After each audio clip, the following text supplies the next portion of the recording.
ఈరోజు మమ్మీ వాళ్ళ దగ్గర బోనాలు ఉన్నాయి. సో మేము అందరం వచ్చినాం. చూడండి వంటలు రెడీ అవుతున్నాయి. మమ్మీ చాయ్ ఇచ్చింది. ఇప్పుడు పెద్దక్క వంట ప్రిపేర్ చేస్తుంది. ఏం చేస్తున్నాం మనక ఏడవైనా నీకు వంట తిప్పలు తప్పుతలేదు కదా. ఏడవైనా ఇలా కూర్చోబెడుతున్నారు, అందుకని నేర్చుకోవాలి ఏడబట్టారు.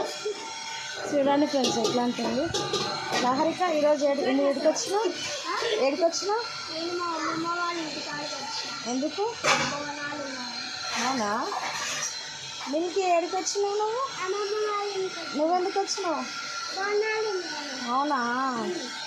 నేను అక్షర అది చెప్పు. అక్షర చిన్నక్క అంట్లు ఉంటుంది. నేను చూడండి మా పాప చిన్నక్క కూతురు బయట ఆడుతారు వీళ్ళిద్దరు. హాయ్ చెప్పండి.